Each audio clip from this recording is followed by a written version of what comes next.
Hello everyone, कैसे हैं आप सब लोग। I am your educator Deepika. पढ़ाई कैसी चल रही है आप सब लोगों की। मैम हमेशा बोलती हैं सफर खूबसूरत है मंजिल से भी।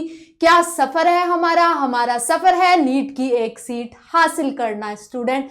तो स्टार्ट करते हैं आज का सफर खूबसूरती से। जैसा कि आपने देख ही लिया होगा, आज हम एक नई सीरीज लेके आए हैं एनसीईआरटी सिंप्लीफाइड, और उसमें भी वन शॉट आज हम करेंगे किसका, breathing and exchange of gases का। यहाँ पे हम एनसीईआरटी सिंप्लीफाइड सीरीज में क्या करने वाले हैं, लाइन बाय लाइन एनसीईआरटी को पढ़ेंगे, मतलब समझेंगे। मैं भी आपके साथ पढ़ूंगी, आप भी पढ़ेंगे, सारा डिस्कशन करेंगे आज किस पे, breathing and exchange of gases. Right, तो स्टार्ट करते हैं माय डियर स्टूडेंट। ये मैम के बारे में कुछ इंफॉर्मेशन है, आपको पसंद आए तो आप पढ़ सकते हैं। चलो स्टार्ट करते हैं आज का सेशन। राइट, तो breathing and exchange of gases. सबसे पहले ये चैप्टर स्टार्ट करने से पहले आपको ये पता होना चाहिए कि ब्रीदिंग की जरूरत हमें क्यों पड़ती है।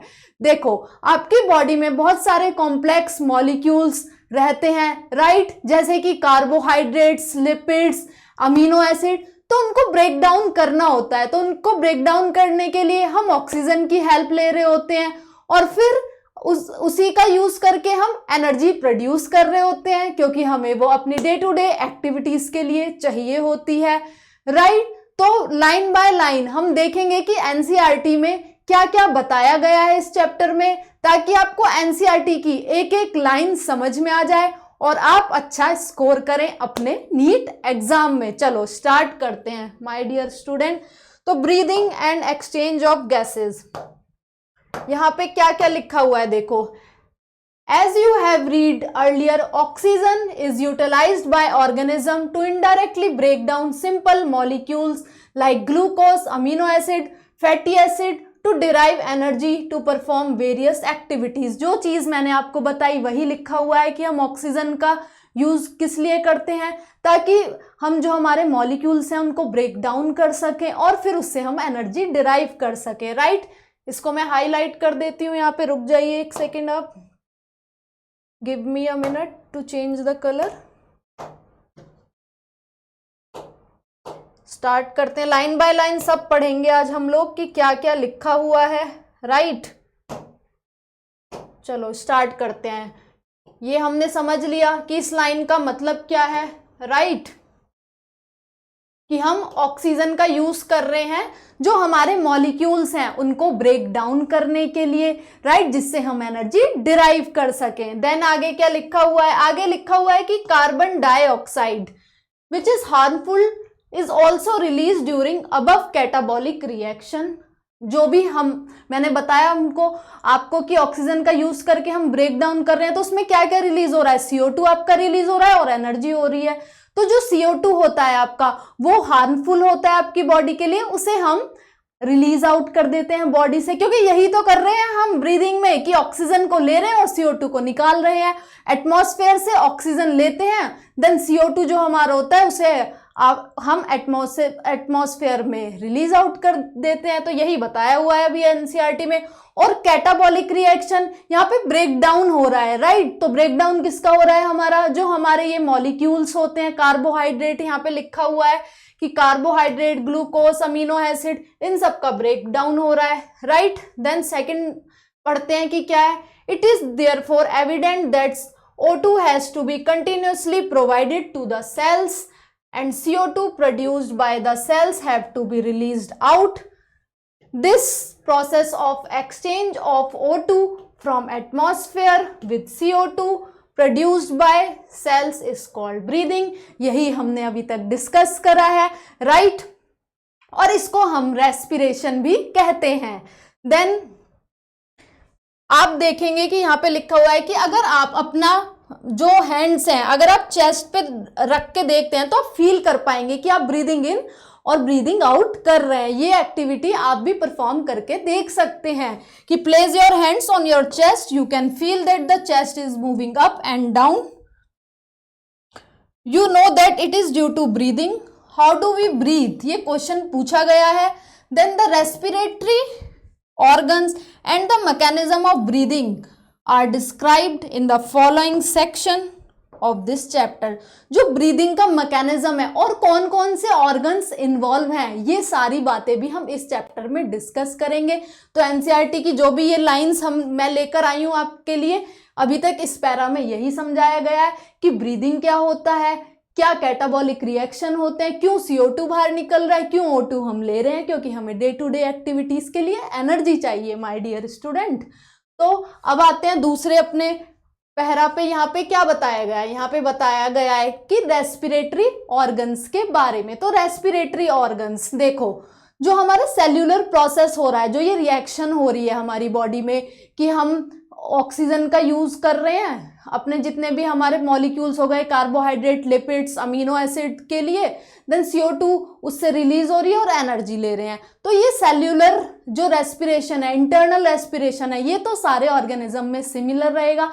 बट जो आपका फिजिकल प्रोसेस है, किस मीन्स के थ्रू आप कर रहे हैं, जैसे कुछ लोग एक्वेटिक एनिमल्स क्या करते हैं, गिल्स का यूज करते हैं, टेरेस्ट्रियल एनिमल्स लंग्स का यूज करते हैं। इंसेक्टा में हमने अभी जब एनिमल किंगडम पढ़ रहे थे तो बहुत सारी चीजें ये देख रहे थे कि डिफरेंट इंसेक्ट्स में क्या था, बुक गिल्स थे, बुक लंग्स थे। तो यहाँ पे वही बात करेंगे कि किस किस ऑर्गेनिज्म में आपके क्या क्या ऑर्गन्स यूज हो रहे हैं, किसके लिए, रेस्पिरेशन के लिए। तो स्टार्ट करते हैं।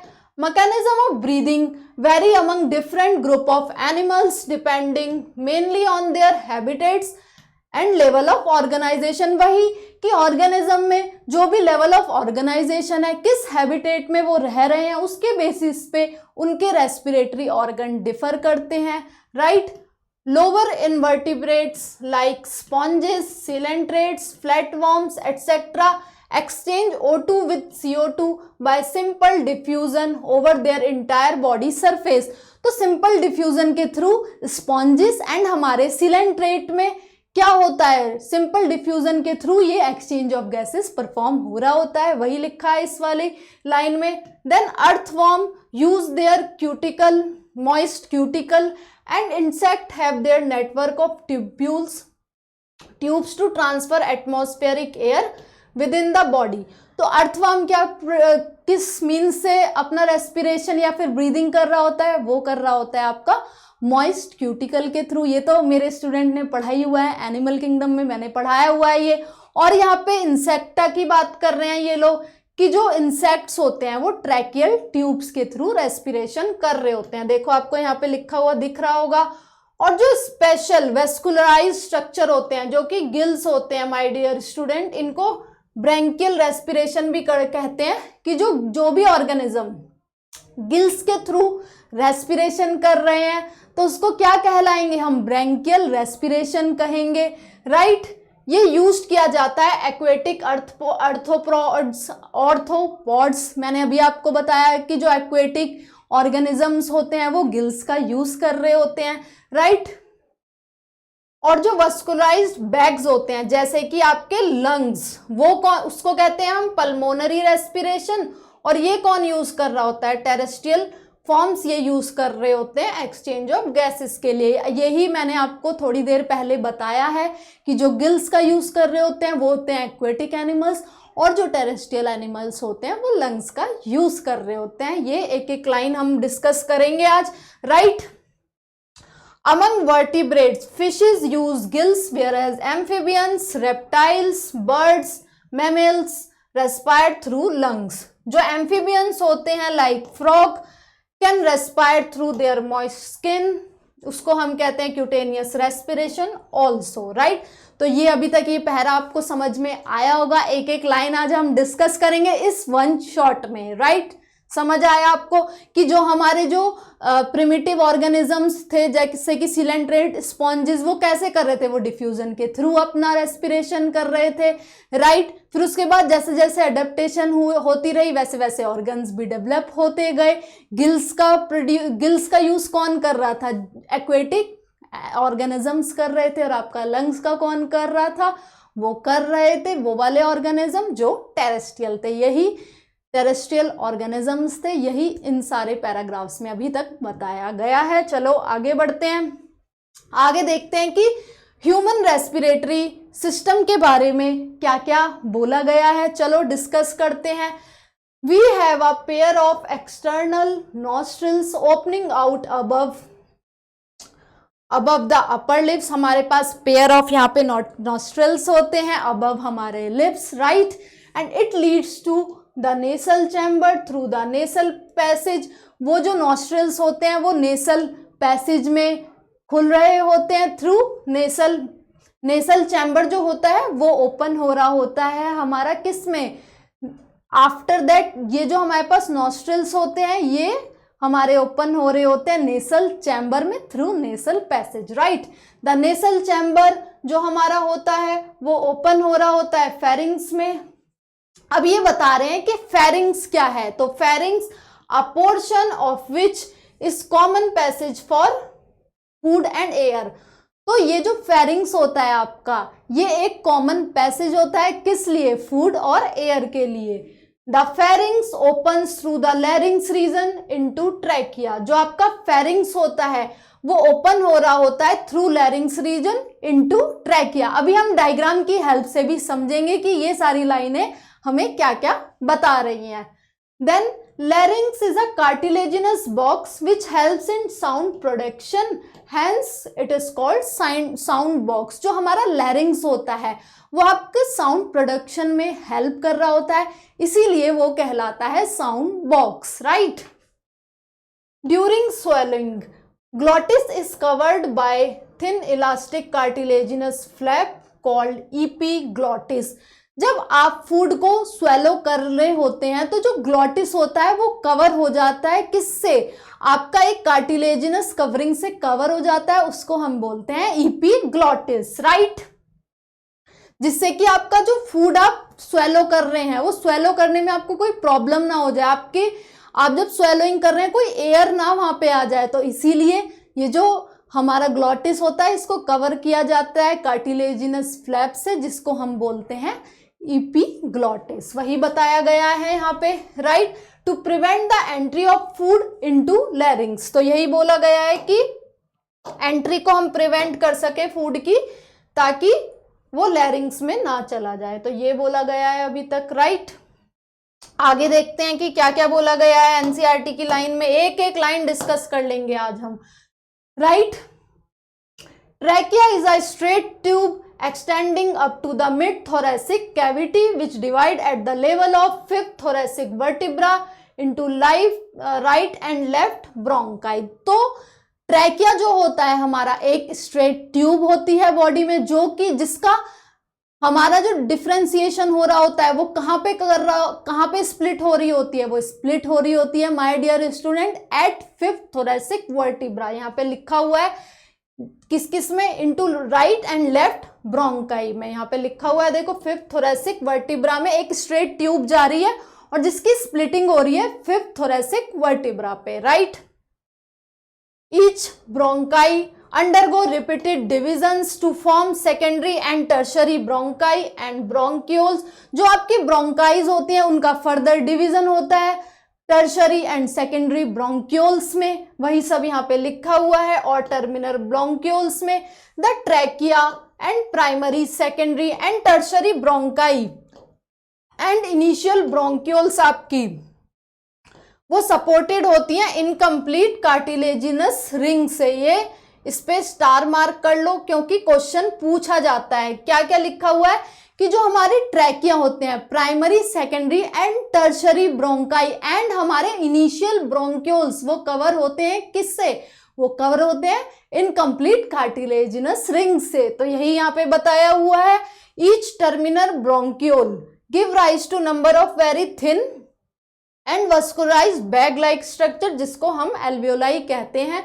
जो भी हमारे ये ब्रोंक्यूल्स हैं ये फर्दर हमारे किस में ओपन होते हैं, वस्कुलराइज्ड बैग में ओपन होते हैं जिसको हम एल्वियोलाई बोलते हैं, राइट.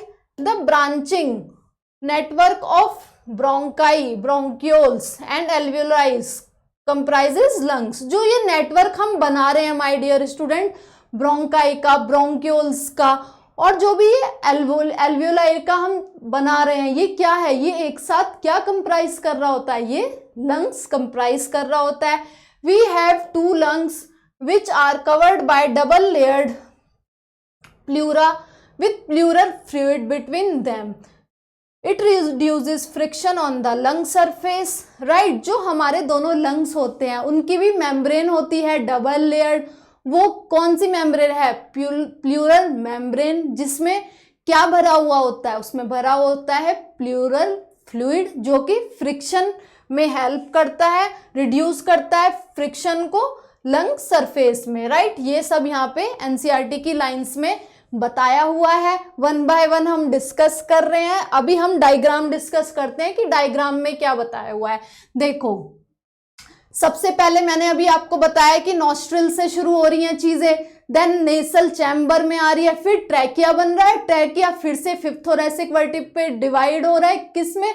ब्रोंकाई में, ब्रोंकाई ब्रोंक्यूल्स में हो रहा है, देन एल्वियोलाई. तो ये पूरा ह्यूमन रेस्पिरेटरी सिस्टम बताया गया था इन लाइंस में. तो अभी देखते हैं, जैसे इपिग्लॉटिस दिखाया हुआ है आपको, यहाँ पे ये स्ट्रेट ट्यूब दिखाई हुई है, किसकी? ट्रैकिया की, जो हम स्ट्रेट ट्यूब की बात कर रहे थे, राइट? यहाँ पे आपकी प्लूरल मेम्ब्रेन्स दिखाई गई हैं. प्लूरल मेम्ब्रेन्स आपकी डबल लेयर थी, जिसमें प्लूरल फ्लूइड था जो कि हेल्प कर रहा था रिड्यूस फ्रिक्शन करने में, राइट? एल्वियोलाई की बात करें तो इधर एल्वियोलाई को हम और क्या कह रहे थे? वस्कुलराइज्ड बैग भी बोल रहे थे, राइट? इधर आपका डायफ्रागम दिखाया हुआ है, देन लंग्स, और ये रिब्स दिखाए हुए हैं, और ये ब्रोंकस. तो जो भी हमारा ह्यूमन रेस्पिरेटरी सिस्टम है, आपको लाइन बाय लाइन समझ आ रहा होगा, और ये डायग्राम भी समझ आ रहा होगा, क्योंकि डायग्राम में लेबलिंग भी पूछी जाती है, तो डायग्राम को ड्रॉ करके आप देखेंगे, राइट? देन आपका यहाँ पे देख लेते हैं कि और क्या क्या लाइन में क्या बताया हुआ है. ये बोल रहे हैं कि the outer pleural membrane is in close contact with the thoracic. यहां से देख सकते हैं आप, आपको कि क्या बोला गया है कि the outer pleural membrane is in close contact with thoracic lining. जो हमारी जो आउटर होती है वो थोरैसिक लाइनिंग के कांटेक्ट में होती है, राइट? और जो हमारे इनर प्लूरल मेम्ब्रेन होती है वो किसके कांटेक्ट में होती है? आपकी लंग सरफेस के कांटेक्ट में होती है, राइट? तो ये समझ आया होगा आपको. अब देखते हैं कि हमारे नेक्स्ट पैरा में क्या कहा गया है, क्योंकि आज लाइन बाय लाइन डिस्कस कर रहे हैं, तो एक एक लाइन का मतलब समझेंगे हम इस वन शॉट सीरीज में, right? The part starting with the external nostril up to the terminal bronchioles constitute the conducting part. जो हमारा पार्ट है जो स्टार्ट हो रहा है external nostril to terminal bronchioles, वो उस पार्ट को क्या बोला गया है? उसको कहा गया है conducting zone. Whereas the alveoli and their duct form a respiratory और exchange part of the respiratory system. जो एल्वियोलाई वाले जो हमारा पार्ट है, राइट, और जो उसके डक्ट्स हैं उसको क्या कहा गया है my dear student? Exchange part कहा गया है, राइट? अब आगे देखते हैं कि ये जो कंडक्टिंग पार्ट है और जो हमारा ये एक्सचेंज पार्ट है, इनका क्या क्या रोल है. एक्सचेंज का तो आप वर्ड से ही समझ गए होंगे कि वहां पे आपका गैसियस एक्सचेंज हो रहा होगा, और कंडक्टिंग पार्ट में क्या हो रहा होगा? कंडक्शन हो रहा होगा. वहां पे फॉरेन पार्टिकल्स का भी एलिमिनेशन कर रहे होते हैं हम, क्योंकि कंडक्टिंग जोन में क्या होता है? सीलिया प्रेजेंट होते हैं. आओ देखते हैं आगे क्या क्या लिखा गया है. The conducting part transports the atmospheric air to the alveoli, clears it from foreign particle. देखो, जो हम बात कर रहे थे कि जो कंडक्टिंग पार्ट होता है वो फॉरेन पार्टिकल को भी क्लियर कर रहा होता है, और humidifies and also brings the air to the body, और टेम्परेचर को भी मेंटेन कर रहा होता है. तो कंडक्टिंग पार्ट के क्या क्या फंक्शन हो गए कि वो आपकी एयर को ह्यूमिडिफाई कर रहा होता है, जैसे कि मॉइस्चर आ जाए, मॉइस्चर मेंटेन करे रखे, और टेम्परेचर को भी वो मेंटेन कर रहा होता है कंडक्टिंग पार्ट, जो भी आपकी एयर आ रही होती है. क्योंकि आप देखो बाहर का टेम्परेचर फ्लक्चुएट कर रहा होता है, तो चाहे ठंडी हवा हो चाहे गर्म हवा हो, हम इनहेल तो कर रहे ही होते हैं. तो ये जो प्रॉपर टेम्परेचर मेंटेन करना होता है बॉडी में, वो कौन करता है? वो करता है आपका कंडक्टिंग पार्ट. फिर एक्सचेंज पार्ट का क्या है? Exchange part is the site of actual diffusion of O2 and CO2 between blood and the atmospheric air. मैंने आपको बताया जो आपका हमारा एक्सचेंज पार्ट था वो क्या कर रहा है? वो O2 एंड CO2 का जो एक्सचेंज हो रहा है उस पे फोकस कर रहा है. अब आगे देखते हैं. The lungs are situated in the thoracic chamber which is anatomically an air tight chamber, जो हमारे लंग्स हैं वो एक एयर टाइट चैम्बर में हैं। तो इसको देखेंगे कि क्या क्या उसके कॉन्स्टिट्यूएंट्स हैं। देखो हमारा वेंट्रल साइड पे तो स्टर्नम होता है, डॉर्सल साइड पे हमारा वर्टिब्रल कॉलम होता है, लेटरल साइड में रिब्स हो रहे होते हैं। तो वही यहाँ पे बताया गया है कि जो एयर टाइट चैम्बर है वो क्या क्या कंप्राइज कर रहा है। Right, the thoracic chamber is formed dorsally by vertebral column, जो मैंने आपको अभी बताया, ventrally by sternum, laterally by ribs and on the lower side by the dome shaped diaphragm।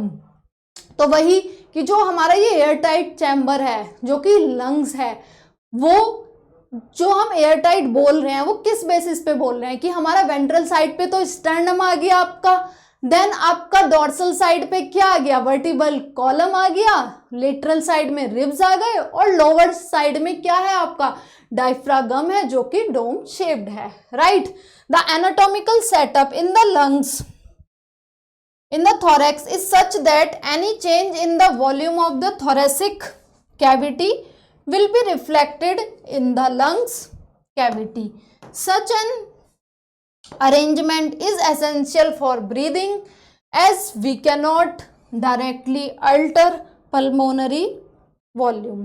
देखो यहाँ पे ये बताया गया है कि जो ये सेटअप है वेंट्रल, डॉर्सल, लेटरल या आपका लोअर साइड में, अगर ये सेटअप प्रॉपरली मेंटेन नहीं रहा तो हमारी जो लंग की कैपेसिटी और वॉल्यूम्स हम मेजर कर रहे होते हैं वो नहीं कर पाएंगे। तो ये जो एयर टाइट चैम्बर के अंदर हमारे लंग्स होता है ये प्रॉपर इस सेटअप में होने चाहिए। राइट माय डियर स्टूडेंट, अभी तक आपको समझ में आ रहा होगा। अब देखते हैं यहाँ पे कि रेस्पिरेशन के बारे में देखते हैं कि उसके क्या स्टेप्स हैं, क्योंकि एमसीक्यू में आपसे ये भी पूछ लिए जाते हैं। राइट, तो रेस्पिरेशन इन्वॉल्व्स फॉलोइंग स्टेप्स। क्या क्या स्टेप्स हैं? पहले फर्स्ट है कि ब्रीदिंग और pulmonary ventilation by which air is drawn in and CO2 rich alveolar air is released out. तो सबसे पहले जो स्टेप्स कितने हैं यहाँ पे आपके 5 स्टेप्स हैं रेस्पिरेशन के। क्या क्या स्टेप्स हैं वो अभी हम देख रहे हैं, लाइन बाय लाइन पढ़ रहे हैं। तो रेस्पिरेशन में सबसे पहले हम ब्रीदिंग कर रहे होते हैं। ब्रीदिंग में हम क्या कर रहे होते हैं? एटमॉस्फेरिक एयर को ले रहे होते हैं, यानी कि O2 को अपना इनहेल कर रहे होते हैं, CO2 को हम रिलीज आउट कर रहे होते हैं। यही बताया गया है कि diffusion of gases O2 and CO2 across alveolar membrane. तो आपका फिर उसके बाद सेकंड स्टेप क्या होता है कि डिफ्यूजन हो रहा होता है किसका? O2 का एंड CO2 का across alveolar membrane. Right, then transport of gases by blood. जब ये डिफ्यूजन हो गया आपका किसमें?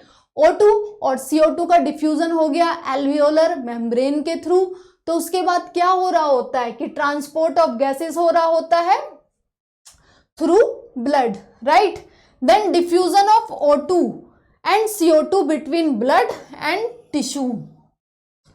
पहले आपका ट्रांसपोर्ट हो गया गैसेस का ब्लड में, right, by the blood transport कर दिया, फिर डिफ्यूजन हो जाएगा हमारा किसका? O2 का और CO2 का। किस किस के बीच में? आपका ब्लड के बीच में और टिश्यू के बीच में। देन आपका लास्ट स्टेप क्या है? आप इधर से देखिए कि क्या क्या लिखा हुआ है।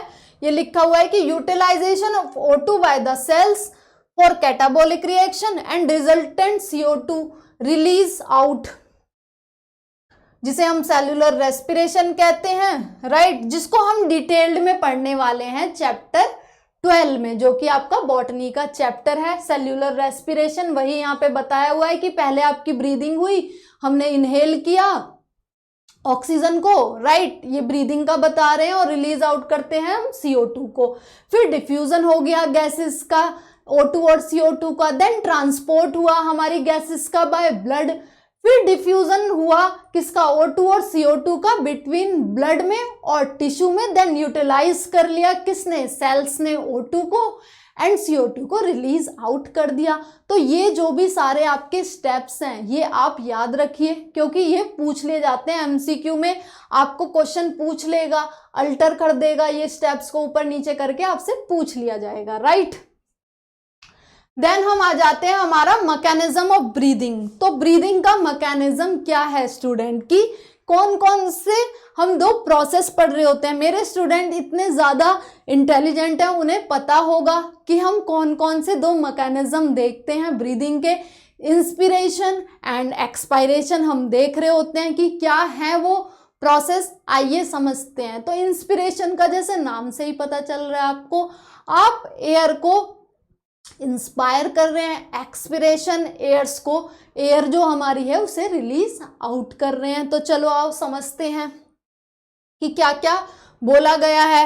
देखो, breathing involves 2 stages. Inspiration during which atmospheric air drawn in, जो कि हम अभी बात कर रहे थे कि जो इंस्पिरेशन है आपकी उसमें हम एयर को ड्रॉ इन करते हैं, यानी कि एयर को ले रहे होते हैं, right. Then expiration by which alveolar air is release out. Expiration में क्या कर रहे होते हैं, एयर को रिलीज आउट कर रहे होते हैं। Then the movement of air into and out of the lung is carried out by creating pressure gradient between the lungs and the atmosphere। जो हमारा ये एयर को हम इन एंड आउट कर रहे हैं, तो ये किस बेसिस पे कर रहे हैं, ये हम इस बेसिस पे कर रहे हैं कि प्रेशर ग्रेडियंट बना रहे हैं। या तो प्रेशर अंदर ज्यादा हो हमारे लंग्स के या फिर बाहर ज्यादा हो, तो उस तरीके से ये इन एंड आउट मूवमेंट हो रहा है हमारा एयर का, राइट। तो वही इस पैरा में बताया गया है, राइट। देन देखते हैं आगे क्या कहा गया है। आगे कहा गया है कि inspiration can occur if the pressure within the lungs, that is intrapulmonary pressure, is less than the atmospheric pressure, that is there is a negative pressure in the lungs with respect to the atmospheric pressure। मतलब क्या है इस बात का कि जो हमारा inspiration है, इंस्पिरेशन तभी पॉसिबल है जब बाहर के एटमॉस्फेयर का प्रेशर बहुत ज्यादा है और हमारे लंग्स का विद इन द जो लंग्स प्रेशर है वो कम है, उसको हम इंट्रा पल्मोनरी प्रेशर कह रहे हैं। तभी तो high pressure to low pressure हमारी एयर को हम इनहेल कर पाएंगे। वही लिखा हुआ है कि inspiration can occur if the pressure within the lungs is less than the atmospheric air, तो आपकी एयर अंदर आ जाएगी। High pressure to low pressure वही बताया हुआ है। Similarly expiration takes place when the intra pulmonary pressure is higher than the atmospheric pressure. तो हमारा एक्सपिरेशन कब पॉसिबल है, जब आपके जो इंट्रापल्मोनरी प्रेशर है वो ज्यादा हो और बाहर का एटमॉस्फेरिक प्रेशर हमारा कम हो, तभी तो आप एक्सहेल आउट कर सकते हो, राइट। एक्सपायर करना है आपको, एयर को बाहर निकालना है। जब प्रेशर अंदर ज्यादा होगा लंग्स में एयर का, तभी तो आप एयर को बाहर निकाल पाओगे। तो वही यहाँ पे बताया गया है, राइट।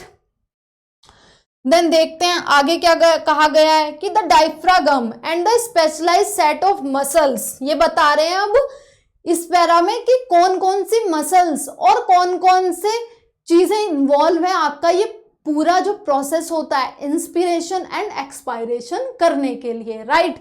तो देखते हैं क्या है कि जो डायफ्रागम होता है हमारा and the specialised set of muscles that is external and internal intercostal muscle between the ribs help in generation of such gradient।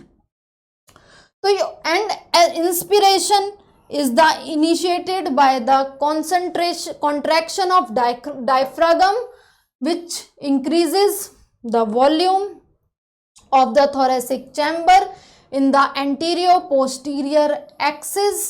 ये अभी हम समझेंगे एक एक लाइन का क्या मतलब है। देखो इधर से देखो, आपको नहीं दिख रहा है तो यहां से देखो।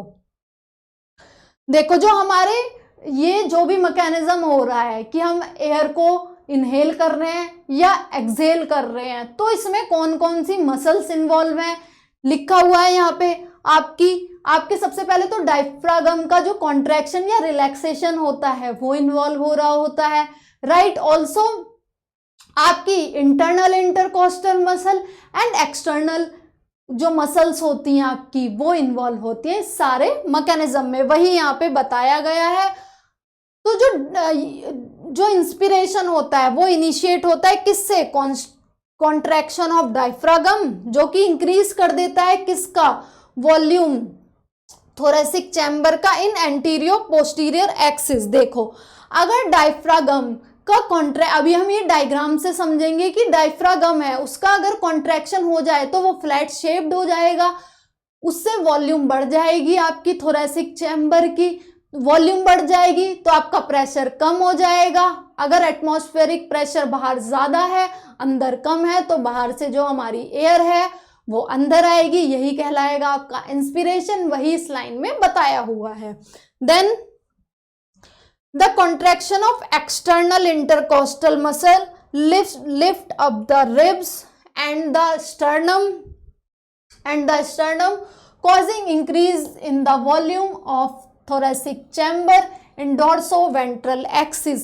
तो ये दो चीजें आपको याद रखनी है। इंस्पिरेशन में क्या हो रहा है कि अगर आपका कॉन्ट्रैक्शन हो रहा है डायफ्रागम में तो आपका जो वॉल्यूम है, आपका जो डोम शेप्ड डायफ्रागम था वो फ्लैटेंड हो जाएगा, वॉल्यूम इंक्रीज हो जाएगी, किसमें? आपका एंटीरियर पोस्टीरियर एक्सिस में आपका हो जाएगा। यहाँ पे लिखा हुआ है, देखो इसको स्टार मार्क कर लेंगे कि एंटीरियर पोस्टीरियर एक्सिस में आपकी वॉल्यूम इंक्रीज हो जाएगी। बट जब अगर कॉन्ट्रैक्शन होगा एक्सटर्नल इंटरकोस्टल मसल्स का, आपके रिब्स लिफ्ट अप हो जाएंगे, वहां से भी आपकी वॉल्यूम इंक्रीज हो जाएगी, बट कौन से एक्सिस में हो जाएगी? डोर्सो वेंट्रल एक्सिस में हो जाएगी। देखो अभी से हम डायग्राम से भी समझेंगे, ये भी आप स्टार मार्क कर लो। The overall increase in volume causes similar increase in pulmonary volume and increase in pulmonary volume decreases intrapulmonary pressure to less than the atmospheric pressure which forces the air from outside to move into the lungs। इसी को हम inspiration कह रहे हैं।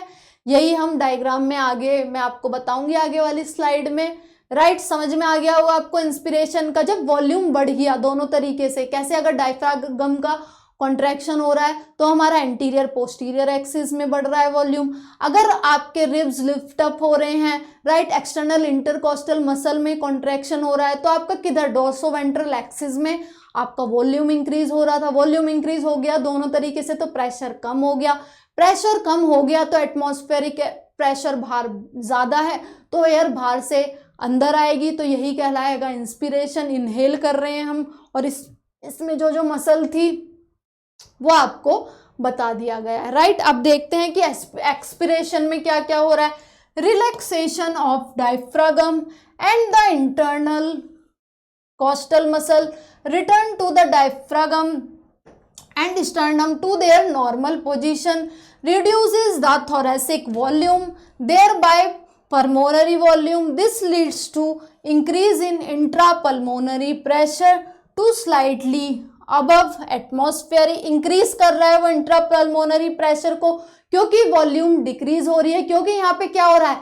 Relaxation होता है diaphragm का, क्योंकि जो भी सारे प्रोसेसेस हमारे इंस्पिरेशन में हो रहे थे वहां पे कॉन्ट्रैक्शन हो रहा था डायफ्रागम का, और हमारा कॉन्ट्रैक्शन हो रहा था किसका? एक्सटर्नल इंटरकोस्टल मसल्स का। यहाँ पे हम एक्सपिरेशन कर रहे हैं तो सारे अपोजिट प्रोसेस होंगे। क्या क्या? कि हमारा रिलैक्सेशन हो जाएगा, किसका?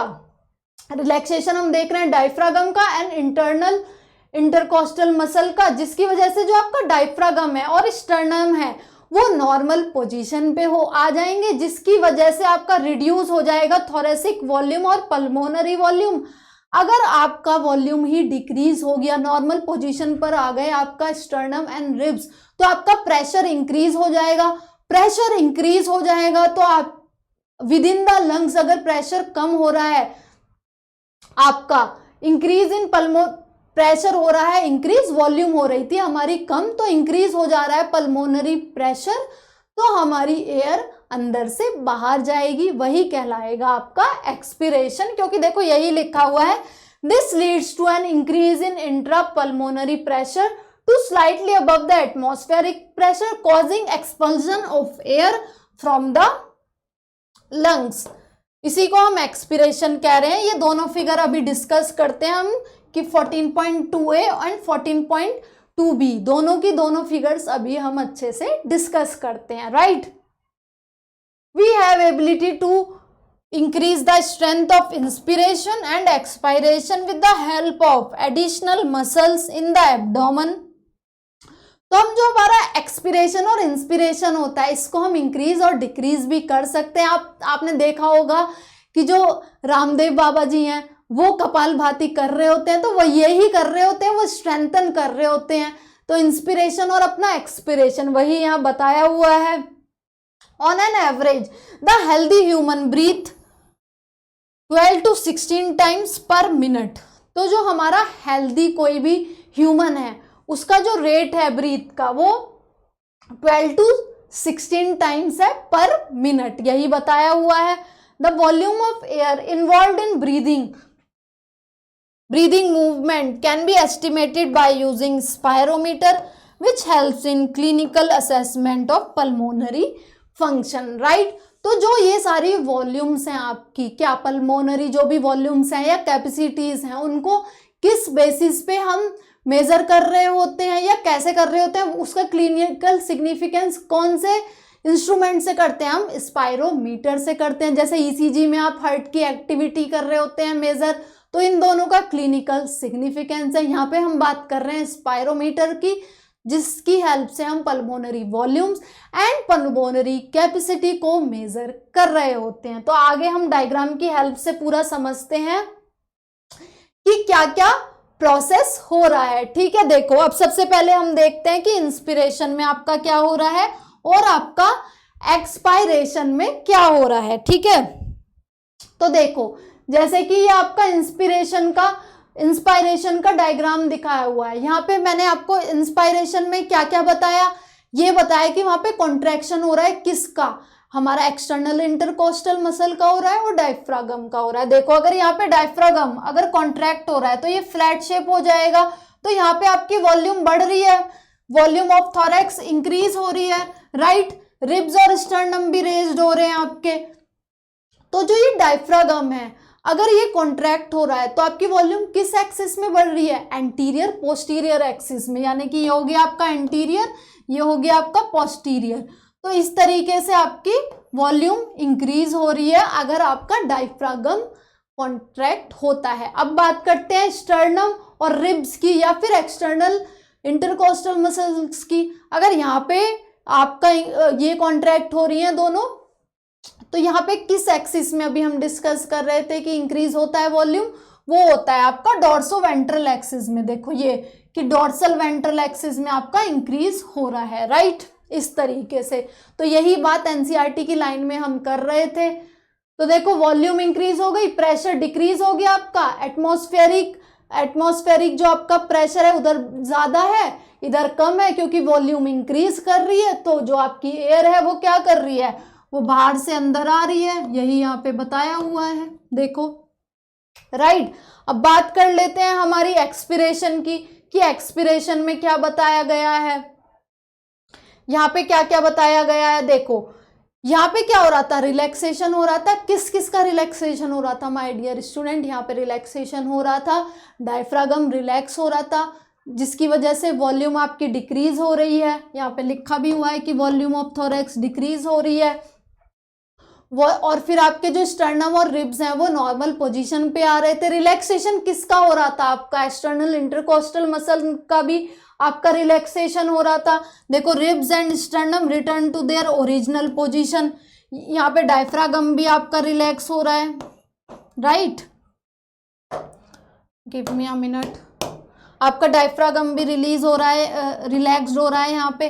तो अगर यहाँ पे रिलैक्सेशन हो रहा है किसका, डायफ्रागम का भी और आपकी एक्सटर्नल इंटरकोस्टल मसल का भी, और यहाँ पे क्या हो रहा है कि जो आपके रिब्स हैं और स्टर्नम है वो नॉर्मल पोजीशन पे आ रहे हैं, तो वॉल्यूम आपकी क्या हो जाएगी, थोरैक्सिक वॉल्यूम डिक्रीज कर जाएगी। वॉल्यूम डिक्रीज कर गई तो प्रेशर आपका यहाँ पे बढ़ गया, तो विद इन द लंग्स आपका प्रेशर बढ़ रहा है, तो high pressure to low pressure air जाएगी, तो इसलिए एयर यहाँ से एक्सपेल आउट हो जाएगी, राइट। ये हमने समझ लिया अपना मैकेनिज्म ऑफ ब्रीदिंग जो कि इन्वॉल्व हो रहा था। क्या क्या इन्वॉल्व कर रहा है यहाँ पे, वो इन्वॉल्व कर रहा है आपका एक्सपिरेशन और इंस्पिरेशन, ये जो दोनों मैकेनिज्म थे कि एयर को बाहर निकालना या एयर को अंदर लेना। तो इनके प्रॉपर जो मैकेनिज्म थे हमने समझ लिए, ये समझा और देखा कि इनमें क्या क्या मसल्स और क्या क्या मैकेनिज्म इन्वॉल्व हो रहा था, कि हमारी एक्सटर्नल इंटरकोस्टल मसल्स इन्वॉल्व थी और हमारा डायफ्रागम इन्वॉल्व था, राइट। और रिब्स और स्टर्नम का भी रोल देखा जा रहा था। बेसिकली वॉल्यूम और प्रेशर के बेसिस पे ही हम ये सारा प्रोसेस कर रहे थे। आगे देखते हैं अब हमें क्या पढ़ना है। अब हम बात करने वाले हैं डिफरेंट वॉल्यूम्स और हमारी कैपेसिटीज के बारे में। तो देखो, रेस्पिरेटरी वॉल्यूम एंड कैपेसिटीज के बारे में बात करते हैं अभी। तो टाइडल वॉल्यूम, नॉर्मली जो भी आप एयर ले रहे हैं या निकाल रहे हैं वही कहलाती है आपकी टाइडल वॉल्यूम। तो क्या कह रहे हैं ये, वॉल्यूम ऑफ एयर इंस्पायर्ड और expired during a normal respiration. आप नॉर्मली अभी रेस्पायर कर रहे हैं, तो जो आप ले रहे हैं एयर, इनहेल कर रहे हैं या एक्सहेल कर रहे हैं नॉर्मल पोजीशन में, वही कहलाएगी आपकी टाइडल वॉल्यूम। और वो कितनी होती है, 500 ml। A healthy man can expire or inspire approximately 6000 to 8000 ml of air per minute। तो टाइडल वॉल्यूम आपको समझ में आ गई होगी कि नॉर्मली जो हम ब्रीद इन और ब्रीद आउट कर रहे हैं वही आपकी कहलाती है टाइडल वॉल्यूम। और इसका अमाउंट कितना बताया हुआ है, 500 ml। देन हमारी इंस्पिरेटरी रिजर्व वॉल्यूम, जो हम एडिशनल वॉल्यूम ऑफ एयर, अगर कोई पर्सन इंस्पायर कर रहा है फोर्सफुली आफ्टर टाइडल वॉल्यूम, तो वो कहलाएगी आपकी इंस्पिरेटरी रिजर्व वॉल्यूम, जिसको हम IRV भी कहते हैं शॉर्ट फॉर्म में। यानी कि आप नॉर्मली जो टाइडल वॉल्यूम आप इंस्पायर और एक्सपायर कर रहे हैं, राइट, तो आपने नॉर्मली कर रहे हैं, टाइडल के बाद आप कितना और additional volume of air inspire कर सकते हैं, वही कहलाएगी आपकी इंस्पायरेटरी रिजर्व वॉल्यूम, राइट, वही बताया गया है। देन जो कि हमारी होती है 2500 टू आपकी 3000 ml के बीच में हो रही होती है ये वॉल्यूम IRV। देन एक्सपायरेटरी रिजर्व वॉल्यूम क्या है, additional volume of air a person can expire by forcible expiration. This averages 1000 to 1100 ml। तो जो आप एडिशनल वॉल्यूम ऑफ एयर है, अगर फोर्सफुली आप एक्सपायर कर रहे हैं आफ्टर टाइडल वॉल्यूम, यानी कि टाइडल वॉल्यूम में हम क्या देख रहे थे कि हम normally breathe in breathe out कर रहे हैं, उसके बाद भी अगर आप फोर्सफुली एक्सपायर करो अपनी एयर को, तो वही क्या कहलाएगी, एक्सपायरेटरी रिजर्व वॉल्यूम, जो कि 1000 ml टू 1100 ml होती है, वही यहाँ पे आपको बताया गया है। अब बात कर रहे हैं रेजिडुअल वॉल्यूम की, कि रेजिडुअल वॉल्यूम क्या है, the volume of air remaining in the lungs even after forcible expiration. This average is 1100 to 1200 ml, right. तो जो रेजिडुअल वॉल्यूम है, लंग्स में कोई ना कोई वॉल्यूम तो रहती है, आपने फोर्सफुल एक्सपायरेशन भी कर दिया, उसके बाद भी अगर लंग्स में कोई वॉल्यूम रह रही है, वही क्या कहलाएगी, रेजिडुअल वॉल्यूम कहलाएगी। तो यहाँ पे बताया गया है कि by adding a few respiratory volume described above, one can derive various pulmonary capacities, जिसको हम क्लिनिकल डायग्नोसिस के लिए यूज कर रहे होते हैं। जैसे कि आप देखते होंगे कि अस्थमा हो गया किसी को, या कोई भी रेस्पिरेटरी डिजीज हो गई, तो उसका किस तरीके से पता लगा पाते हैं। तो ये जो हमारी वॉल्यूम्स हमने पढ़ी, टाइडल वॉल्यूम पढ़ी, इंस्पायरेटरी रिजर्व वॉल्यूम पढ़ी, एक्सपायरेटरी रिजर्व वॉल्यूम पढ़ी एंड रेजिडुअल वॉल्यूम पढ़ी, इनकी हेल्प से हम कैपेसिटी यानी कि जो क्षमता है, और भी जो भी वॉल्यूम्स हम अभी देखेंगे, तो जो ये inspiratory, expiratory capacity, functional residual capacity, vital capacity और टोटल लंग कैपेसिटी, ये भी मेजर कर सकते हैं हम इन वॉल्यूम की हेल्प से, जिनका क्लिनिकल डायग्नोसिस में हेल्प करता है ये सब चीज़ें। क्योंकि अगर ये फ्लक्चुएट हो जाएंगी कैपेसिटी, तो आप एक डिजीज़ को डायग्नोस कर सकते हैं कि कोई पर्सन किसी बीमारी से तो नहीं जूझ रहा, तो वही यहाँ पे पैरा में बताया गया। कर रहे थे इंस्पायरेटरी कैपेसिटी की, तो इंस्पायरेटरी कैपेसिटी क्या है, चलो डिस्कस करते हैं, राइट। तो इंस्पायरेटरी कैपेसिटी, देखो अभी तक मैं आपको बता रही थी जो भी हम डायग्नोसिस कर सकते हैं, जितनी भी ये वॉल्यूम्स हैं, अगर ये सही तरीके से हम मेज़र करें तो आपको कोई भी डिजीज़ नहीं होती है। अगर यहाँ पे फ्लक्चुएशन देखा जा रहा है तो हम डायग्नोसिस कर सकते हैं, चाहे वो कैपेसिटी में हो या वॉल्यूम में हो, कि अगर किसी भी पर्सन की पर्टिकुलर वॉल्यूम और कैपेसिटी डिस्टर्ब हो रही है तो वो किसी डिजीज से सफ़र कर रहा है। तो अभी हम बात कर रहे थे अब हम बात करने जाएंगे कि इंस्पायरेटरी कैपेसिटी क्या है, एक्सपायरेटरी कैपेसिटी और functional residual capacity, vital capacity. अब टोटल जो लंग कैपेसिटी है ये देखेंगे कि क्या क्या है। तो total volume of air person can inspire after a normal expiration, this includes tidal volume and inspiratory reserve volume. तो जो टोटल वॉल्यूम ऑफ एयर अगर पर्सन इंस्पायर कर रहा है आफ्टर अ नॉर्मल एक्सपायरेशन, मतलब जो भी वो इंस्पायर कर रहा है person, total volume of air even after normal expiration, वो आपकी क्या कहलाएगी, वो कहलाएगी आपकी इंस्पायरेटरी कैपेसिटी, जिसका फॉर्मूला होता है टाइडल वॉल्यूम प्लस आपका इंस्पायरेटरी रिजर्व वॉल्यूम। अब बात करते हैं एक्सपायरेटरी कैपेसिटी क्या है, कि total volume of air person can expire even after normal inspiration, this includes tidal volume and expiratory reserve volume. तो एक्सपायरेटरी कैपेसिटी क्या कहलाएगी, जो total volume of air person expire कर रहा है इवन आफ्टर नॉर्मल इंस्पिरेशन, और जिसका formula हो जाता है टीवी प्लस ERV, यही कहलाएगी आपकी expiratory capacity. Functional residual capacity, the volume of air that will remain in the lungs after normal expiration, that include ERV plus RV। तो जो आपने एक्सपिरेशन कर लिया उसके बाद भी आपके लंग्स में कोई एयर प्रेजेंट है तो वो क्या कहलाएगी आपकी वाइटल कैपेसिटी, वो कहलाएगी आपकी functional residual capacity. Vital capacity पे हम नेक्स्ट आएंगे कि क्या है वाइटल कैपेसिटी आपकी।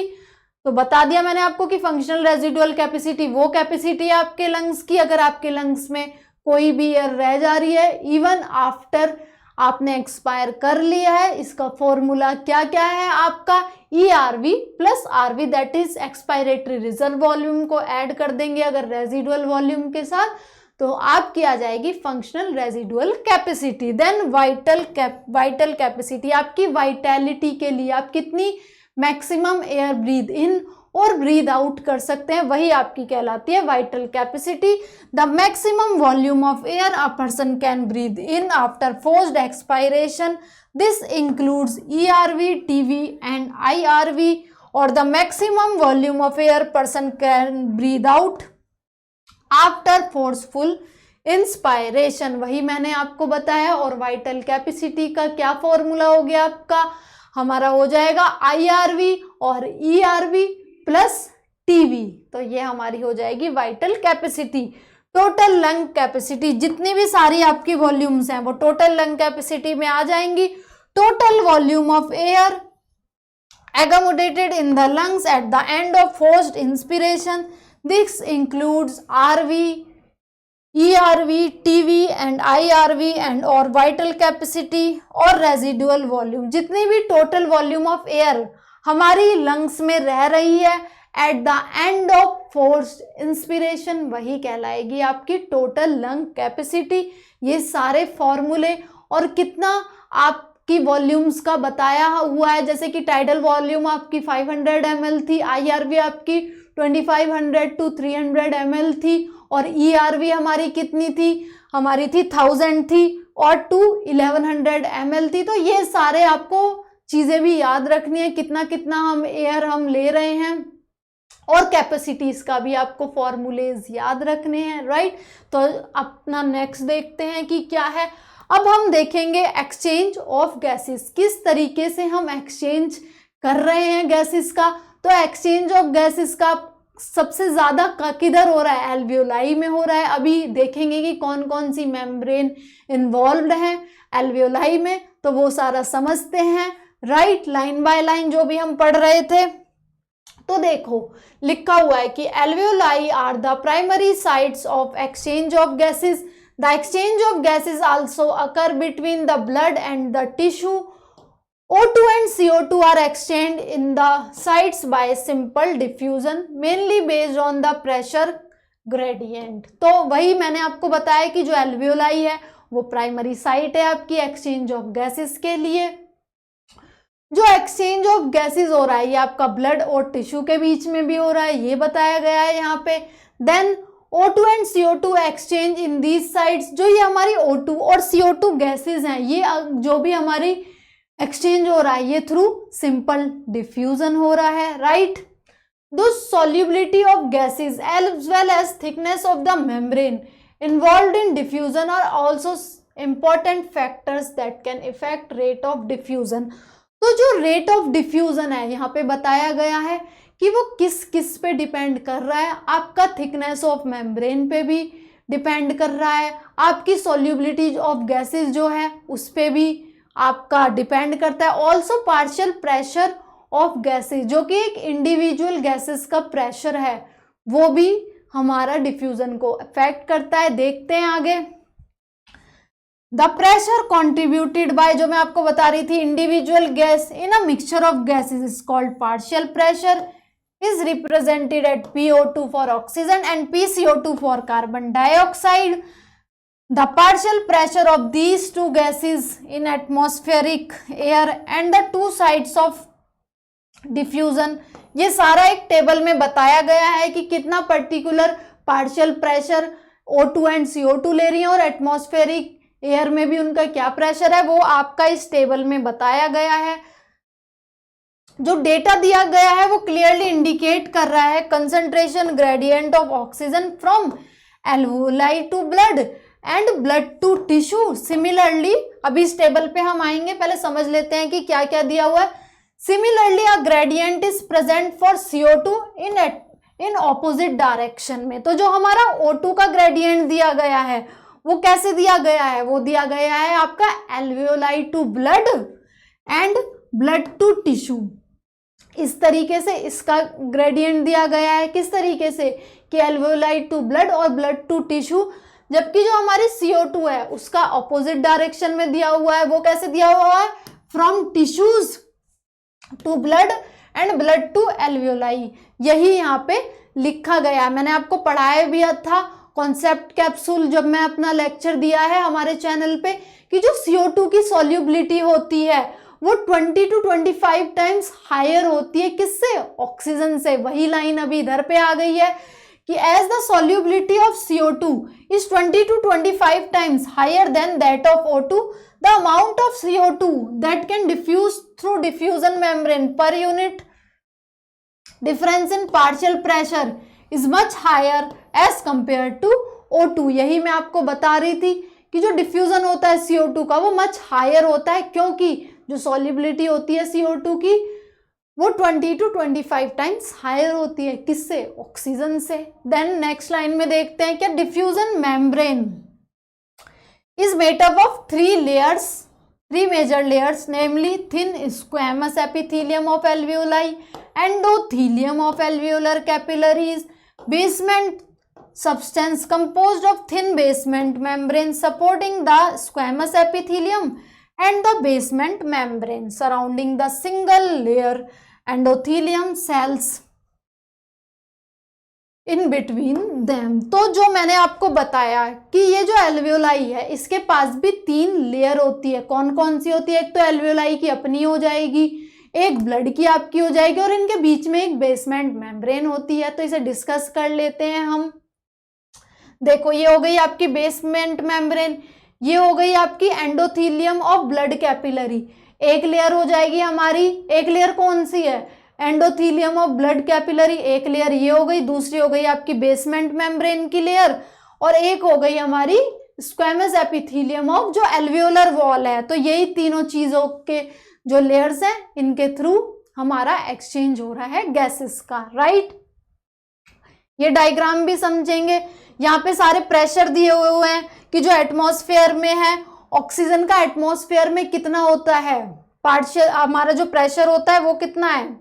यहाँ पे गैसेस दी हुई हैं O2 एंड CO2 और यहाँ पे बताया हुआ है कि कितना कितना प्रेशर है। तो एटमॉस्फेयर में आप सबने पढ़ा भी हुआ है अपनी क्लासेस में कि 159 mmHg होता है O2 का एटमॉस्फेयर में, और जबकि जो CO2 होता है उसका कितना होता है 0.3% होता है। एल्वियोलाई में O2 का होता है 104, देन डीऑक्सीजनेटेड ब्लड में 40 और हमारा ऑक्सीजनेटेड में 95, टिश्यू में 40। तो ये डिक्रीज क्यों हो रहा है? ये डिक्रीज इसलिए हो रहा है क्योंकि यूटिलाइज कर रहे हैं ना हम ऑक्सीजन को, इसलिए डिक्रीज हो रहा है।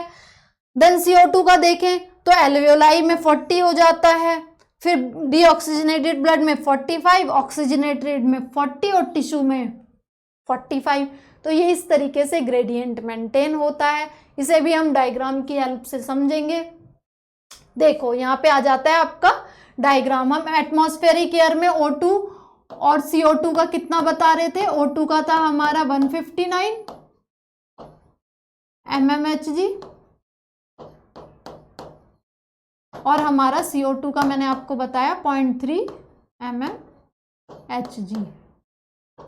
तो देखो हमारा मैंने बताया कि जो इंस्पायर करेंगे तो आप तभी तो कर सकते हैं जब एटमॉस्फेरिक एयर आपकी में ज़्यादा प्रेशर हो, तभी तो। देखो यहाँ पे 159 mmHg है, यहाँ से इंस्पायर कर रहे हो आप, ऐसे प्रेशर जाएगा, ये जो भी आपका ऑक्सीजन का है राइट, ये ज़्यादा है तो एयर इनसाइड जाएगी ना, high pressure to low pressure, तो ये इधर जा रहा है, देन एयर जा रही है, इंस्पिरेशन आप कर रहे हैं तो आपका PO2 फिर कम है, इसलिए तो हाई टू लो जा रहा है। तो यहाँ पे एल्वियोलर वॉल्स में कितना है आपका 104, जो कि हम डिस्कस कर रहे थे राइट। देन यहाँ पे दिखाया हुआ है इस तरीके से कि एल्वियोलर एयर में कितना है आपका O2 का, PO2 कितना है हमारा 104 mmHg और PCO2 है हमारा 40 mmHg। फिर यहाँ पे आप देखो ट्रांसफर हो रहा है, इधर ऑक्सीजन एयर से ब्लड में जा रही है, डीऑक्सीजनेटेड ब्लड में पल्मोनरी आर्टरी और वेन के थ्रू यहाँ पे दिखाया गया है राइट। तो आप देख सकते हैं इस तरीके से ट्रांसपोर्ट हो रहा है, आपका एक्सचेंज ऑफ गैसेस हो रहा है right.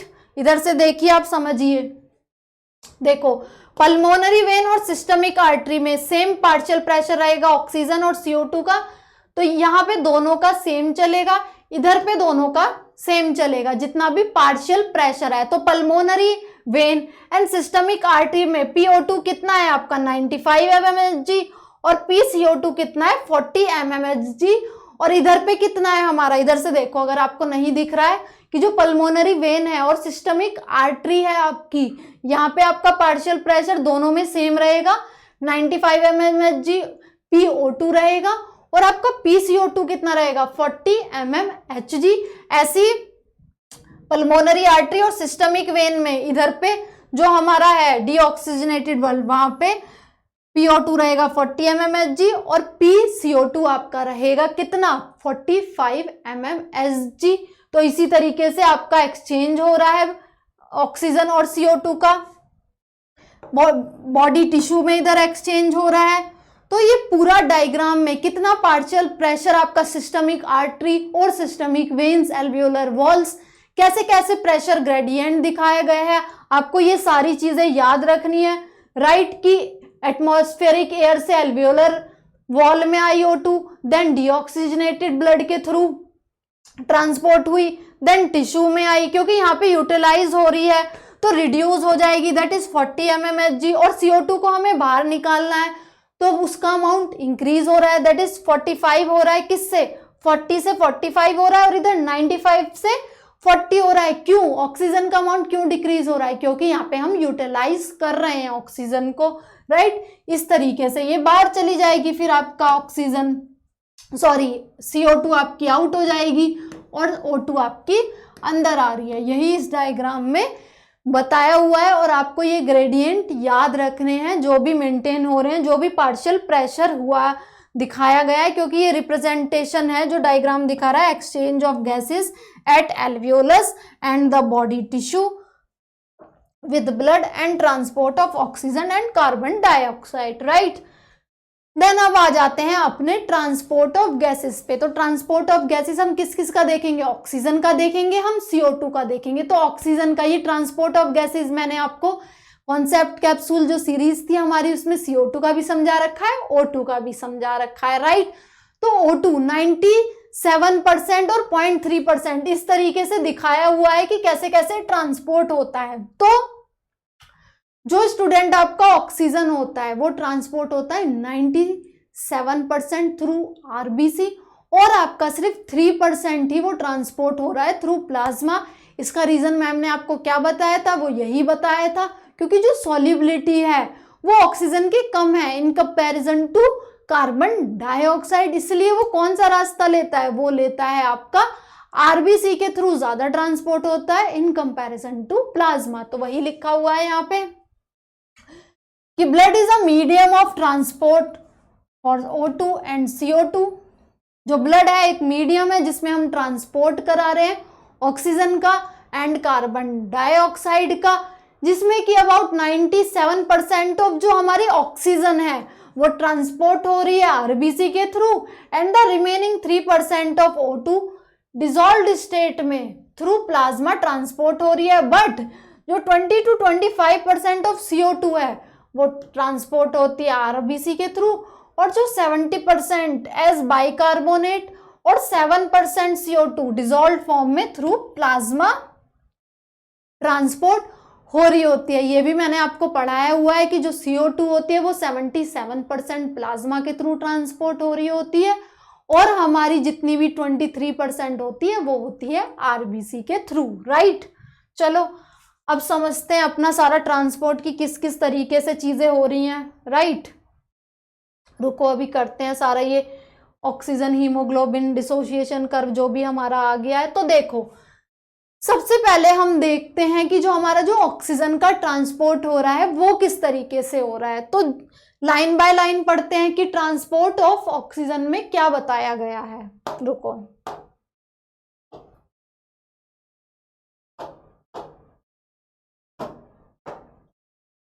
Transport of oxygen, right. तो हीमोग्लोबिन क्या है, haemoglobin is a red coloured iron containing pigment present in RBC। O2 can bind with hemoglobin in reversible manner as oxyhemoglobin। तो हीमोग्लोबिन एक red coloured iron containing pigment है, आपके blood में होता है, ऑक्सीजन उससे बाइंड करता है, क्या बनाता है, ऑक्सी हीमोग्लोबिन बनाता है और ये रिवर्सिबल मैनर में ये लोग बाइंड कर रहे होते हैं, बल्कि जो कार्बन मोनोऑक्साइड होता है वो इरिवर्सिबली बाइंड करता है आपका हीमोग्लोबिन से। तो जो ईच हीमोग्लोबिन मॉलिक्यूल है आपका वो कैरी करता है maximum 4 molecules of oxygen and the binding of oxygen with haemoglobin is primary related to the pressure of O2। जो हीमोग्लोबिन है वो मैक्सिमम 4 मॉलिक्यूल्स ऑफ O2 से बाइंड कर सकता है। ये जो बाइंडिंग है आपकी ये प्रेशर ऑफ O2 पे डिपेंड कर रही है। ये जो ग्राफ आपको दिख रहा है इसी को मैं अभी समझाऊंगी आपको। Then partial pressure of CO2, hydrogen ion concentration, temperature are the other factor which can interfere with this binding. तो जो हमारा कंसंट्रेशन हो जाता है किसका, CO2 का एंड ऑल्सो किसका, H+ आयन का और टेम्परेचर का, ये भी एक अदर फैक्टर्स हैं जो इंटरफेयर कर रहे होते हैं इस बाइंडिंग में। तो sigmoid curve is obtained when the percentage saturation of hemoglobin with O2 is plotted against PO2. This curve is called oxygen dissociation curve and highly useful in studying the effect of factors like PCO2, H+ concentration on binding of O2 with hemoglobin। तो ये graph already discuss कर रखा है but यहाँ पे हम line by line में भी डिस्कस करेंगे इस ग्राफ को, राइट। तो देखो अगर हम ग्राफ ड्रॉ करें between percentage saturation of haemoglobin with oxygen and हमारा पार्शियल प्रेशर ऑफ ऑक्सीजन, तो हमें एक सिग्मॉइड कर्व मिल रहा होता है। इसी को हम क्या बोलते हैं, इसी को हम बोलते हैं ऑक्सीजन डिसोसिएशन कर्व। ये मैंने आपको पढ़ाया भी हुआ है कि लेफ्ट और राइट भी शिफ्ट हो सकता है। ये किसने बताया था आपको, बोहर्स इफेक्ट और हेल्डेन इफेक्ट मैंने आपको पढ़ाया था, राइट। तो देखो अगर आपका ग्राफ हमारा लेफ्ट की तरफ शिफ्ट हो रहा है या राइट की तरफ शिफ्ट हो रहा है, क्या क्या कंडीशंस होती हैं तो वो देख रहे हैं हम, राइट। तो अगर आपका ग्राफ लेफ्ट की तरफ शिफ्ट होता है तो ये लेफ्ट शिफ्ट कहलाता है आपका बोहर्स इफेक्ट। इसमें क्या क्या कंडीशन देखी गई थी, इसमें कंडीशंस ये देखी गई थी कि ये टिश्यू नियर द टिश्यू पाया जाता है, यहाँ पे डिसोसिएशन होता है, हमारा ऑक्सीजन का PO2 यहाँ पे कम होता है, PCO2 ज्यादा होता है। PCO2 ज्यादा होता है तो H+ का भी जो कंसंट्रेशन है बढ़ जाता है, pH डिक्रीज हो जाता है, टेम्परेचर भी यहाँ पे इंक्रीज होता है। इसी को कहते हैं हम बोहर्स इफेक्ट, राइट। और P50 वैल्यू मींस वो वैल्यू जहाँ पे आपके जो हीमोग्लोबिन है उसका 50% सैचुरेशन हो जाए, वो पार्शियल प्रेशर ऑक्सीजन का जहाँ पे हीमोग्लोबिन 50% सैचुरेट हो जाए, वो कहलाएगी P50 वैल्यू। P50 वैल्यू आपकी बढ़ी हुई होती है कहाँ पे, हमारे लेफ्ट शिफ्ट में, दैट इज बोहर इफेक्ट में, जो कि हम देखते हैं नियर द टिश्यू। बात कर रहे थे कि P50 वैल्यू की, जो आपकी P50 वैल्यू होती है वो बढ़ी हुई होती है कहाँ पे, आपके बोहर्स इफेक्ट में। बट जो अगर हम बात करें राइट शिफ्ट की, तो राइट शिफ्ट में वही वैल्यू डिक्रीज हो जाती है। P50 वैल्यू वो कहाँ पे मिलता है आपको, एल्वियोलाई के थ्रू। तो अभी हम पैरा में पढ़ते हैं, पैराग्राफ्स में क्या क्या लाइनें बताई गई हैं एल्वियोलाई और टिश्यू में, कैसे कैसे ये सिग्मॉइड कर्व को बताया गया है, ये देखते हैं। तो देखो इधर से देखो कि इन alveoli where there is high PO2, जो कि मैंने आपको अभी समझाया, low CO2, less H+ concentration, lower temperature, the factors are all favorable for the formation of oxyhemoglobin, whereas in the tissue where low PO2, high CO2, high H+ concentration and the higher temperature exists, the condition are favorable for dissociation of oxygen from oxyhemoglobin. This clearly indicates O2 gets bound to hemoglobin in the lungs and get dissociated in the tissue. Every 100 ml of oxygenated blood can deliver around 5 ml of O2 to the tissue under normal physiological condition. तो देख लिया आपने कि जो dissociation हो रहा है आपका ऑक्सीजन का हीमोग्लोबिन के साथ, वो किधर हो रहा है, टिश्यू में। बल्कि जो एसोसिएशन हो रहा है या बाइंडिंग हो रही है ऑक्सीजन की हीमोग्लोबिन के साथ, वो कहाँ हो रही है, आपकी लंग्स में या एल्वियोलाई में। यही इन सारी लाइंस में बताया गया है।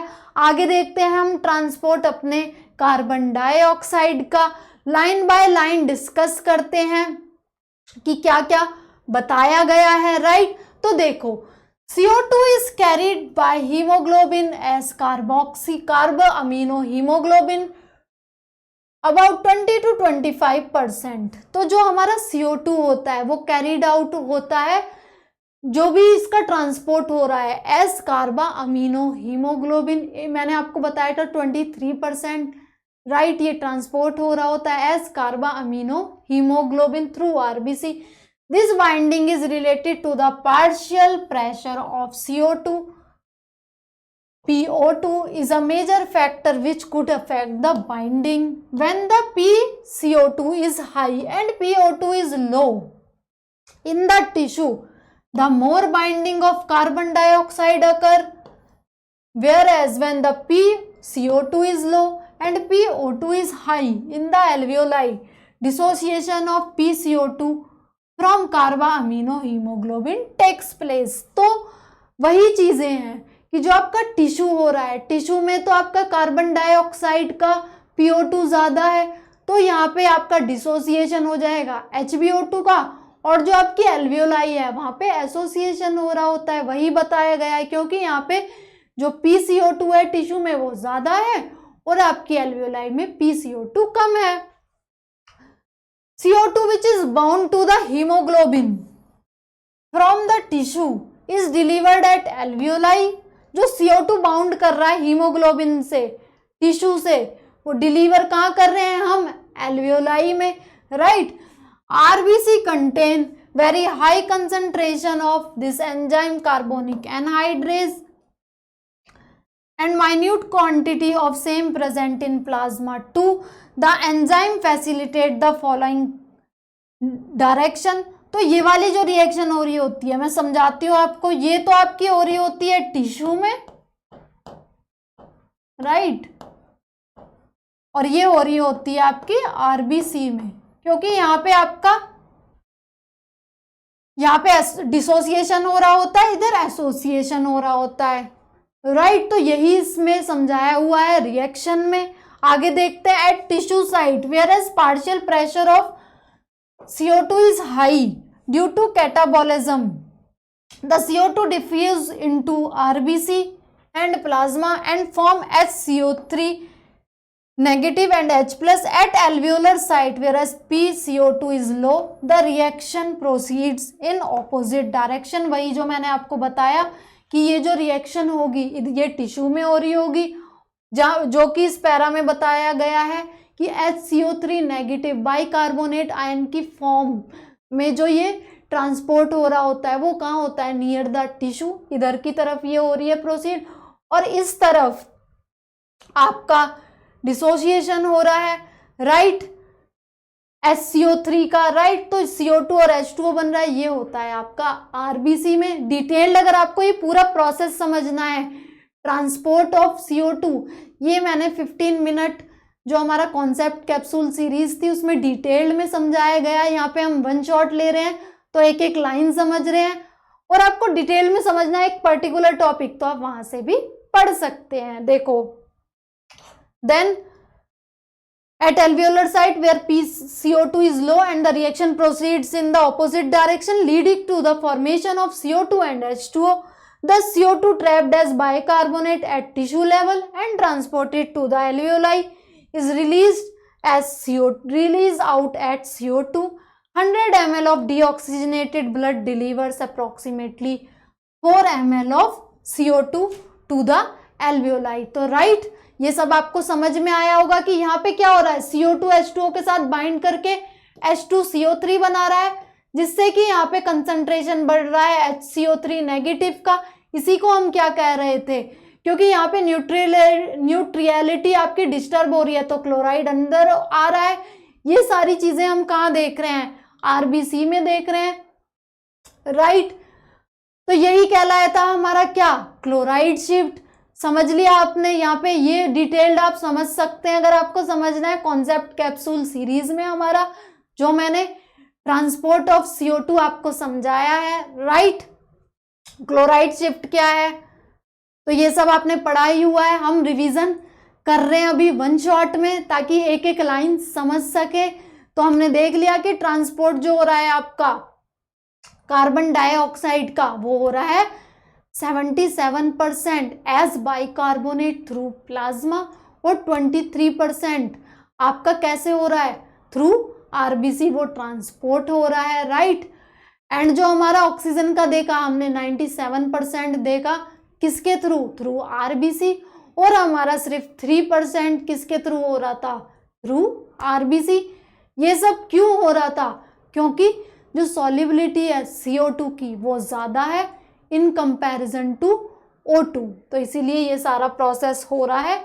यही ये चीज़ें बताई गई हैं। क्लोराइड शिफ्ट भी बता दिया मैंने आपको कि CO2 H2O के साथ बाइंड करके H2CO3 बना रही है, तो HCO3 का कंसंट्रेशन यहाँ बढ़ जा रहा है, इसीलिए क्लोराइड आपका प्लाज्मा से आ रहा है किधर? आरबीसी में, ताकि न्यूट्रियलिटी मेंटेन हो सके। यही कहलाया आपका क्या? Chloride shift. वही सारी चीज़ें यहाँ पे बताई गई हैं कि जो एल्वियोलाई होता है उसमें हम रिलीज आउट कर रहे होते हैं CO2 को, बट नियर द टिश्यू क्या बन रहा होता है?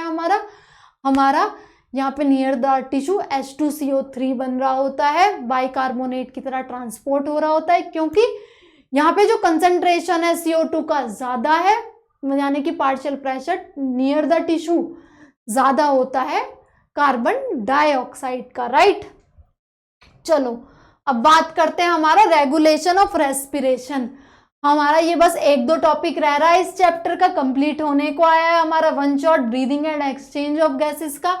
देखो, regulation of respiration, human beings have significant ability to maintain the moderate respiratory rhythm to suit the demand of body tissue, this done by neural system. जो respiratory regulation होता है, ये आपने नॉर्मली तो देख ही लिया कि कैसे हम ब्रीदिंग इन आउट कर रहे हैं, डिफरेंट मसल्स इन्वॉल्व थी। अभी हम यहाँ देखेंगे कि न्यूरल सिस्टम के थ्रू ये रेगुलेशन कैसे हो रहा है, राइट। तो स्पेशलाइज सेंटर, इसमें आपने पढ़ा भी होगा स्टूडेंट, मेड्यूला ऑब्लोंगेटा और अपना पोन्स, ये दोनों इन्वॉल्व होते हैं, पढ़ा हुआ है आपने, लेकिन हम लाइन बाय लाइन डिस्कस करेंगे कि उनका क्या रोल है, राइट। तो specialise centre present in the medullary region of the brain call respiratory rhythm centre. एक स्पेशलाइज सेंटर जो प्रेजेंट होता है मेड्यूलर रीजन में, जो सारा ये रेगुलेशन कर रहा होता है, उसको हम क्या कहते हैं, उसको हम कहते हैं रेस्पिरेटरी रिदम सेंटर, राइट, जो कि प्राइमरीली रेस्पॉन्सिबल होता है दिस रेगुलेशन का। Another centre present in the pons region, जो कि मैं आपको बात कर रही थी कि एक तो मेड्यूला ऑब्लोंगेटा में स्पेसिफिक क्या बताया आपको, रेस्पिरेटरी रिदम सेंटर। दूसरी जो हम बात कर रहे थे, वो बात कर रहे थे हम पोन्स की, तो पोन्स में था, इसको हम नीमोटैक्सिक सेंटर भी होते हैं, वो मॉडरेट कर रहा होता है function of respiratory rhythm centre को। The neural signal from this centre can reduce the duration of inspiration and alter the respiratory rate. देखो, जब आप भाग भाग के आ रहे होते हो तो आप हाफ रहे होते हो, राइट, तो आपका यहाँ पे ड्यूरेशन तो इंस्पिरेशन का डिक्रीज हो जाता है, पर आपका रेट बढ़ जाता है, मतलब वो लेने का ऐसे ऐसे कर रहे होते हो ना जब भाग के आते हो, राइट। तो ये कौन रेगुलेट कर रहा होता है, ये रेगुलेट कर रहा होता है आपका पोन्स, और इसको हम क्या बोलते हैं, न्यूमोटॉक्सिक सेंटर भी बोलते हैं। ये क्वेश्चन पूछ लिया जाता है कि पोन्स को दे देगा और पूछ लेगा कि कौन है pneumotaxic centre, respiratory rhythm centre को भी पूछ लेगा। तो आप याद रखेंगे कि हम पोन्स को हम क्या कहते हैं, न्यूमोटॉक्सिक सेंटर करते हैं। यही आपका ड्यूरेशन क्या करता है, डिक्रीज करा देता है इंस्पिरेशन का, और आपका रेट इंक्रीज करा देता है, ठीक है। A chemosensitive area is situated adjacent to the rhythm center, which is highly sensitive to CO2 and hydrogen ion. Increase in these substance can activate this center, which in turn can signal the rhythm center to make necessary adjustment in respiratory process by which these substance can be eliminated. तो देखो, chemosensitive area situated होता है near to respiratory rhythm centre, जो कि highly sensitive होता है CO2 और H+ ion का कंसंट्रेशन अगर बढ़ जाए तो ये आपका एक्टिवेट हो जाता है, राइट, और फिर ये एलिमिनेट कर देता है CO2 और H+ का कंसंट्रेशन, राइट। तो यही बताया गया है यहाँ पे। Receptor associated with aortic arch and carotid artery also can recognize the changes in CO2 and H+ concentration, send the necessary signal to the rhythm center for remedial action. The role of oxygen in the regulation of respiratory rhythm center is quite insignificant. तो चाहे carotid artery चाहे chemosensitive area हो, यहाँ पे जैसे भी H+ ion और CO2 का कंसंट्रेशन ये बढ़ा हुआ देखेंगे तो ये एक्टिव हो जाएंगे, राइट, सिग्नल भेज देंगे ताकि ये एलिमिनेशन हो जाए। तो वही सब इन लाइनों में बताया गया है जो कि आपने देखा, और ये बता रहे हैं कि जो रोल ऑफ ऑक्सीजन है वो इतना सिग्निफिकेंट नहीं है, ये जो भी रेस्पिरेटरी रिदम सेंटर है इसमें, राइट। तो हमने मेड्यूला ऑब्लोंगेटा का देख लिया कि उसमें एक स्पेसिफिक रीजन देखा जाता है हमारे रेस्पिरेटरी रेगुलेशन के लिए, वो क्या था हमारा, कौन सा था वो, respiratory rhythm centre. Pneumotaxic centre भी देखा हमने जो कि पोन्स में था, कैरोटिड आर्टरी, या फिर आपका जो ये था जो भी हम यहाँ पे पढ़ रहे थे कि कीमोसेंसिटिव एरिया, यहाँ पे अगर CO2 और H+ का कंसंट्रेशन बढ़ जाएगा तो ये फिर से एक्टिवेट हो जाएंगे ताकि ये एलिमिनेशन हो सके, राइट। तो समझ में आया होगा आपको ये सब। अब हम आ जाते हैं डिसऑर्डर्स पे, जो कि हमारा लास्ट टॉपिक है रेस्पिरेटरी सिस्टम का। तो disorders of respiratory system, asthma is a difficulty in breathing causing wheezing due to inflammation of bronchi and bronchioles. Asthma मतलब आपको एक व्हीजिंग साउंड प्रोड्यूस हो रहा होता है, जो कि किस लिए होता है, इन्फ्लेमेशन अगर हो जाए आपकी ब्रोंकाई एंड ब्रोंक्यूल्स में। एम्फाइसीमा, ये याद रखना, ये एक क्रॉनिक डिसऑर्डर है जिसमें एल्वियोलर वॉल्स डैमेज हो जाती हैं, due to which respiratory surface decrease हो जाता है। ये वन ऑफ द कॉज है सिगरेट स्मोकिंग का।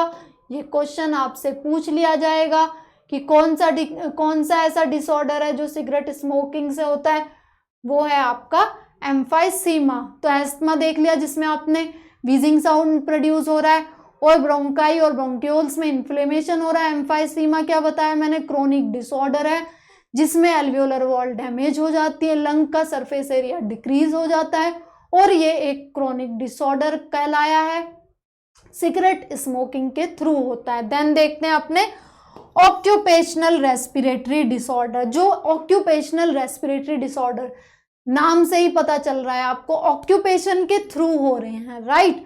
ऑक्यूपेशन जैसे कि सिलिकोसिस यानी कि सिलिका इंडस्ट्री में काम कर रहे हैं, चौक के थ्रू काम कर रहे हैं, तो आपकी बॉडी में कुछ हार्मफुल सब्सटेंस आ रहे हैं तो उनके थ्रू आपको डिजीजेस हो रही हैं, इसी को कहते हैं ऑक्यूपेशनली रेस्पिरेटरी डिसऑर्डर्स। तो ये क्या है, in certain industry specially those involve grinding, stone breaking, so much dust is produced, right. इधर से देखो, that defence, so much dust is produced that the defense mechanism of body cannot fully cope up with situation. Long exposure can give rise to inflammation leading to fibrosis, proliferation of fibrous tissue, thus causing serious lung damage. Workers in such industry should wear protective mask. तो यही बताया गया है कि आप जैसे कैसी भी इंडस्ट्रीज में काम कर रहे हैं, डिफरेंट ऑक्यूपेशन होता है, अगर आपकी बॉडी में हार्मफुल एयर आ रही है तो जो भी वर्कर्स हैं उनको ये गाइड किया जाता है कि वो मास्क पहनकर काम करें। ऐसे डिसऑर्डर्स कहलाएंगे आपके ऑक्यूपेशनल लंग डिसऑर्डर। तो होप आपको ये सारा जो भी वन शॉट मैंने कराया ब्रीदिंग एंड एक्सचेंज का समझ आया होगा। माय डियर स्टूडेंट, आपको कोई भी डाउट है आप कमेंट में बता सकते हैं, हम उस चीज को कंसीडर करेंगे, राइट। तो पढ़ें इस वन शॉट को अच्छे से और समझे सारा जो भी ये चैप्टर है आपका breathing and exchange of gases. Subscribe करें हमारे चैनल को NEET Marvels by Unacademy, right. Thank you.